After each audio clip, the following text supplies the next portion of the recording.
بسم الله الرحمن الرحيم اللهم صل على محمد وآل محمد.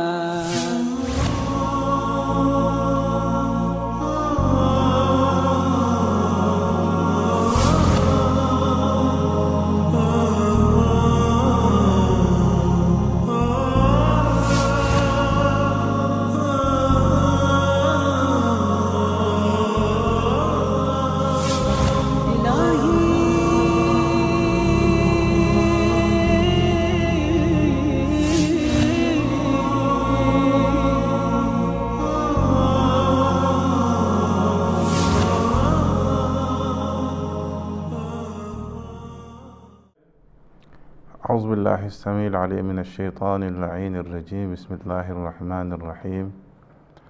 الحمد لله رب العالمين، ولا حول ولا قوة إلا بالله العلي العظيم، وصلى الله على سيدنا محمد وآل بيته الطيبين الطاهرين وصحبه المنتجبين. Mes chers frères et sœurs, assalamu alaikum wa rahmatullahi ta'ala wa barakatuh. Nous sommes dans le cadre de l'enseignement de la jurisprudence islamique, mes chers frères et sœurs, et dans le cadre des adorations al-ibadat, et nous avons bien sûr commencé par la prière et nous avons fini avec la prière. Nous sommes arrivés, mes chers frères et sœurs, à cette partie de la prière lorsqu'on parle de la prière de la précaution. La prière des précautions, Inch'Allah, que nous allons essayer de vous aborder cette question. Elle a pour rôle effectivement de réparer la prière au cas d'oubli et au cas d'ajout, etc. Et nous allons essayer d'y revenir, Inch'Allah, en détail. Et vous allez essayer, mes chers frères et sœurs, de nous suivre dans cette démarche-là. Et nous avons, mes chers frères et sœurs, en premier lieu, que lorsqu'on parle de la prière de précaution, dans le cas où l'on est tenu d'accomplir la prière, mes chers frères et sœurs, des précautions, comme en cas de doute entre 3 et 4 rakats. Si on commence à douter, qui arrive souvent, et l'oubli est aussi, ou le doute est aussi souvent, c'est aussi humain. Lorsqu'il arrive pendant la prière, qu'on est en train d'effectuer la prière, accomplir la prière, et qu'on doute entre 3 rakats et 4 rakats, mes chers frères et sœurs, et après le troisième rakat, on fait une rakat déjà des précautions. Donc c'est ce qu'on appelle la prière des précautions. On est tenu après la salutation finale et sans briser l'image de la prière, c'est-à-dire que la formule réelle de la prière, après la salutation, directement, pas se préoccuper dans d'autres choses, d'autres préoccupations qui ne sont pas aussi liées directement à la prière, telles que changer l'habit, telles que prendre un objet, le déposer dans un autre endroit, se déplacer sur le lieu de la prière, c'est-à-dire que les mouvements qui ne sont pas concernés par la prière. Donc, en réalité, qui ne concernent pas effectivement la prière, il nous est demandé, mes chers frères et sœurs, effectivement, de faire la prière des précautions sans briser l'image de la prière, ni accomplir quelque chose qui puisse annuler la prière, c'est-à-dire que les actes annulatifs de la prière, il ne faudrait pas aussi les accomplir, et de se lever aussi, de prononcer le takbir pour accomplir la prière de précaution sans préoccuper de dire que l'azan est ni iqamat. Donc en réalité, d'abord, ce qui est plus important là, mes chers frères et sœurs, dans la prière des précautions, lorsqu'on doute entre 3 rakats et 2 rakats, mes chers frères et sœurs, on essaie réellement de considérer comme si nous étions entre 3 rakats et 4 rakats. On considère comme si nous étions dans le 4e rakat, mais en faisant une prière de précaution, au cas si c'est le 3e rakat, cette prière-là vient pour réparer le 4e. Là, les rakats seront complètes. Et ça, ce n'est pas le cas si nous étions au 4e, mes chers frères et sœurs. Donc, nous avons accompli la prière normalement et sans aussi trancher une rakat de la prière, et la prière a été faite réellement par augmentation, parce que là, l'augmentation est mieux que de trancher. Et donc, en ce cas-là, mes chers frères et sœurs, on fait la prière des précautions. La prière des précautions se distingue des autres prières, c'est-à-dire que la prière des précautions, il y a une différence entre cette prière des précautions, souvent c'est 2 rakats étant assis, 1 rakat étant debout, 2 rakats réellement debout, etc. Mes chers frères et sœurs, cette prière des précautions est différente des autres prières ordinaires, vous voyez, parce que dans les prières ordinaires, on a l'iqama, on a l'adhan, on a le bismillah, on a la sourate, etc. Mais dans la prière des précautions, ce n'est pas le cas. Ici encore, mes chers frères et sœurs, se distingue entre ces points.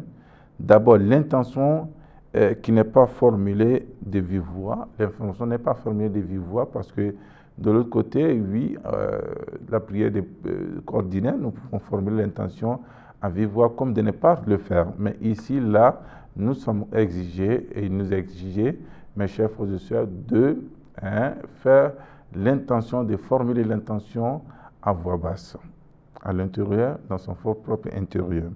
L'absence de la sourate après la Fatiha, lorsqu'on lit la Fatiha, oui, dans la prière de précaution, on lit la Fatiha, mais on ne lit pas une autre sourate après. Et la Fatiha, mes chers frères et sœurs, est de Kunut. Il y a pas aussi de Kunut, même si elle est de 2 rakats. Même si la prière de précaution est de 2 rakats, souvent qu'il peut arriver, mais il n'y a pas, mes chers frères et sœurs, de Kunut là-dedans. Donc voici les points exactement, mes chers frères et sœurs, lorsqu'on veut parler de la prière des précautions. Et nous avons la récitation de la Fatiha à voix basse. Nous devons essayer de citer la Fatiha à voix basse. Et par précaution obligatoire, même si nous étions dans une prière là où il faut lever la voix, il faut hausser la voix. Mais ici, dans la prière des précautions, il est demandé de lire la Fatiha à voix basse. Si on est tenu d'accomplir un rakat en guise de la prière des précautions, mes chers frères et sœurs, on dira d'abord tashahhud à l'issue de 2 prosternations et puis on donnera la salutation finale. Donc en réalité, même si on est dans l'obligation d'accomplir 2 rakats en guise de la prière des précautions, parce qu'il peut arriver après la prière des précautions pour une question de réparation, nous avons aussi des prosternations qu'il faut faire, Inch'Allah, que Seigneur fasse des musulmans, c'est ce qui nous donne une bonne compréhension. Et les 2 prosternations, mes chers frères et sœurs, n'ont rien d'autre, n'a pas de, si on peut s'exprimer, n'ont que des rôles seulement que de réparer encore les prières, comme la prière des précautions. Donc ici, là, il est demandé, mes chers frères et sœurs, après le tashahhud, à l'issue des 2 rakats des précautions, on dira d'abord tashahhud à l'issue de 2 prosternations et puis on donne la salutation finale. On doit faire aussi des 2 prosternations, les prosternations d'oubli et des réparations. Donc mes chers frères et sœurs, même si on est dans l'obligation d'accomplir 2 rakats en guise de la prière des précautions. Donc mes chers frères et sœurs, dans ce cas, il est tout à fait clair lorsqu'on parle dans ce sens-là.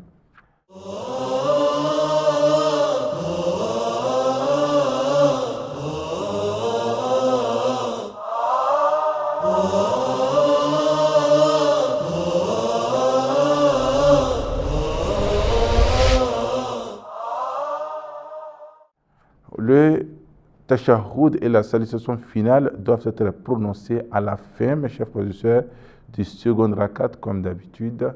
Après chaque 2 rakats, on doit prononcer le tashahhud. Mais ici, là, si c'est une seule rakat, à la fin, on doit prononcer le tashahhud. S'il s'agit de 2 rakats, on doit aussi prononcer le tashahhud, mes chers frères et sœurs, à la fin du second rakat, Inch'Allah. Et c'est ce qui est, mes chers frères et sœurs, tashahhud, ce n'est rien d'autre que aussi à la fin de la rakat, il faut comprendre qu'il y a une différence entre tashahhud et la salutation finale. Ici, là, lorsque nous sommes à la fin du 2e rakat, on prononce le tashahhud et la salutation finale. Parce que le tashahhud, c'est ce qu'on est en train de dire, mes chers frères et sœurs, Ashhadu an la ilaha illallah wa ashhadu anna Muhammad abduhu wa rasuluh. Donc en réalité, nous avons ici tashahhud. Mais assalamu alayka ayyuhan nabi wa rahmatullahi wa barakatuh. Assalamu alayna wa ala ibadillahi salihin. À partir de Salamu alayna wa ala ibadillahi salihin, donc la prière peut être réellement considérée comme étant accomplie et nous pouvons l'ajouter Assalamu alaykum wa rahmatullah. Donc mes chers frères, il est tout à fait clair qu'il y a une différence entre la salutation finale et le tashahhud. Donc il faut que ça soit clair et ce point. Et il y a un autre point, mes chers frères et sœurs, qui semble être intéressant. Et ce point, lorsqu'on parle effectivement de la prosternation d'oubli, sujoud sahw, et c'est ce qui a été prononcé en arabe, la sujoud sahw. C'était une question aussi très intéressante que nous avons essayé d'aborder. Et nous avons parlé aussi de ces deux prosternations dans la prière des précautions. Ici, nous allons essayer de rentrer dans le fond, le détail de les deux prosternations d'oubli. Nous avons dans la circonstance où c'est-à-dire où la prosternation d'oubli est obligatoire, il y a des circonstances bien définies dans lesquelles la prosternation d'oubli est obligatoire, comme dans les cas de doute entre 4 et 5 rakats en position assise. Lorsque nous disons entre 4 et 5 rakats, si nous avons fait 4 ou 5 ajoutés en 5, étant dans une position assise, on veut faire le tashahhud. Donc, mes chers frères et sœurs, on est tenu de se prosterner après la salutation finale et dit, mes chers frères et sœurs, Bismillah wa billah, Allahumma salli ala Muhammad wa ali Muhammad. Bismillah wa billah, Allahumma salli ala Muhammad wa ali Muhammad, dans la prosternation. Donc, c'est ce qui doit se passer dans la prosternation. Souvent que mes chers frères et sœurs, que nous devons essayer de prosterner cela et de s'asseoir et d'accomplir une nouvelle prosternation dans laquelle on récitera l'un de deux ci-dessous. Il y a encore d'autres lorsqu'on parle Bismillah wa billah, Assalamu alayka ayyuhan nabi wa rahmatullahi wa barakatuh. On peut aussi prononcer dans la prosternation d'oubli. Dans ce deux cas, nous pouvons choisir entre ces deux de pouvoir prononcer, Inch'Allah, dans la prosternation d'oubli. Donc, mes chers frères, ce cas est tout à fait clair, puis on s'assiera pour dire enfin le tashahhud ainsi que la salutation finale. Donc, la prosternation d'oubli a pour rôle de réparer la prière. Ici, il a donné l'exemple de ce cas qui est on est dans l'oubli entre le 4e rakat et le 5e rakat. Et là étant assis, mes chers frères et sœurs, on doit essayer d'abord de finir par achever la prière et faire les prosternations, les déprosternations d'oubli. Et après cela, dans lequel on doit dire Bismillah billah, Allahumma salli ala Muhammad wa ala Muhammad. Et nous devons essayer de dire autre chose, Inch'Allah, que nous avons essayé de dire auparavant. Et nous devons essayer, mes chers frères et sœurs, de prononcer cela et faire dans la prosternation, s'élever et reprendre encore le tashahhud et après la salutation finale.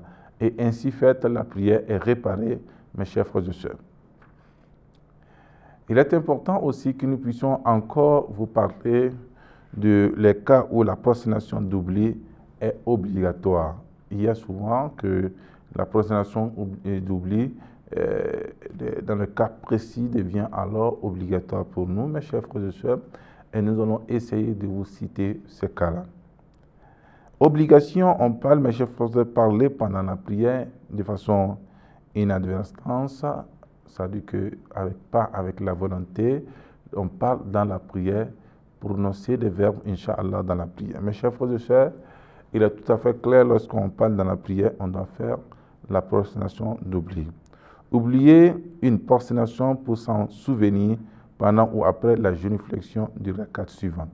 C'est-à-dire que nous sommes dans la première rakat, on a oublié l'une des prosternations de la première rakat, une fois dans la deuxième rakat, et que dans la génuflexion, nous nous rendons compte que nous avons oublié une prosternation pendant la première rakat. Et douter entre 4 et 5 rakats, mes chers frères et sœurs, la prosternation est demandée là, que nous avons donné comme exemple, Inch'Allah, en position assise ou entre 5 et 6 rakats, tout à fait, en position de qiyam pendant une prière de 4 rakats. Donc, c'est tout à fait clair. Pendant une prière de 4 rakats, on doute entre 3 et 4, entre 4 et 5, et entre 5 et 4 et 5, entre 5 et 6, etc. Là, la prosternation, mes chers frères et sœurs, d'oubli est obligatoire dans ces cas-là. La précaution obligatoire. Il y a des précautions obligatoires que nous avons oublié, les tashahhud, que l'on est tenu de rattraper à la fin de la prière. C'est-à-dire qu'au cours de la prière, vous savez bien qu'à chaque 2 rakats, nous devons prononcer le tashahhud. Lorsque nous prononçons le tashahhud, mes chers frères et sœurs, et souvent qu'il arrive qu'on oublie à prononcer le tashahhud dans la 2e rakat, mes chers frères et sœurs, et en plus de 2 prosternations d'oubli, et l'on doit accomplir par précaution obligatoire. Et nous devons essayer, mes chers frères et sœurs, les 2 prosternations d'oubli et encore de reprendre encore et de faire le tashahhud par précaution obligatoire. Donner la salutation finale par inadvertance là où il ne fallait pas. Faire la salam alaikum peut-être dans la 3e rakat, là où il ne fallait pas. Faire le salam alaikum. Et comme au 3e rakat de la prière de 4 rakats, là, mes chers frères et sœurs, encore la prière de précaution, il est demandé obligatoirement de réparer avec la prosternation d'oubli dans ce cas précis.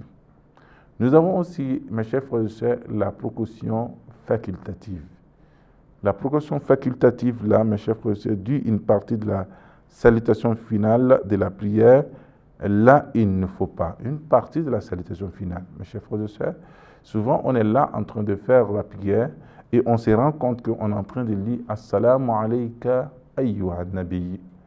On se rend compte en cela que, on a essayé nous sommes rentrés dans la salutation finale et on s'est ressaisi. Et dans ce cas précis, mes chers frères et sœurs, la prosternation d'oubli est facultative. Inch'Allah, mes chers frères et sœurs, dans la séance prochaine, nous allons essayer de commencer dans ce sens et vous parler enfin davantage de la prière, Inch'Allah, la prière du voyage et la prière d'autres choses, Inch'Allah, des rattrapages. Inch'Allah, nous allons essayer de rentrer dans ce sujet et que le Seigneur nous accorde assez de temps afin que nous puissions vous développer ces points qui sont intéressants. Sur ce, je vous dis Assalamu alaikum wa rahmatullahi ta'ala wa barakatuh.